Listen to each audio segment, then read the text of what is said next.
সুষ্ঠু নির্বাচনের জন্য মৌলিক সংস্কার আবশ্যক জানিয়ে জামায়াতে ইসলামীর আমির ডক্টর শফিকুর রহমান বলেছেন, সংস্কার ও সুষ্ঠু নির্বাচন তারা আদায় করে নেবেন। কেউ ভিন্ন স্বপ্ন দেখলে তা দুঃস্বপ্নে পরিণত করা হবে বলেও হুঁশিয়ারি দেন তিনি। শুক্রবার বিকেলে 4 দফা দাবিতে রংপুর জেলা স্কুল মাঠে আয়োজিত জনসভায় জামায়াতে আমির আরও বলেন, ফ্যাসিবাদ আমলের মতো নির্বাচন আর হতে দেয়া হবে না। আরও জানাচ্ছেন ওবায়দুল হক মারুফ। দীর্ঘ 17 বছর পর রংপুর জেলা স্কুল মাঠে 4 দফা দাবিতে মহানগর ও জেলা জামায়াতের এ আয়োজন। নির্ধারিত সময়ের আগেই কানায় কানায় পূর্ণ হয় জনসভা। এতে অংশ নেন সদ্য কারামুক্ত জামায়াত নেতা এটিএম আজহারুল ইসলাম। আমি কারাগারে ফাঁসির কাস্টে ঝোলার জন্য প্রস্তুত ছিলাম। আল্লাহ আমাকে ফাঁসির মঞ্চ থেকে জনতার মঞ্চে নিয়ে আসবে, এটা আল্লাহ ছাড়া কেউ জানতো না।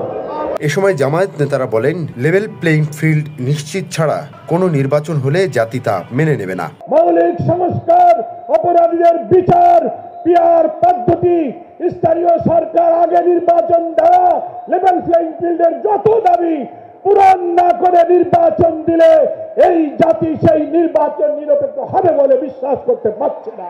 যতদিন পর্যন্ত বাংলাদেশে কোরআনের আইন চালু না হবে, ইসলামের আইন চালু না হবে, ততদিন পর্যন্ত আমাদের এই দেশে সত্যিকার অর্থে শান্তি প্রতিষ্ঠা হবে না, হতে পারে না।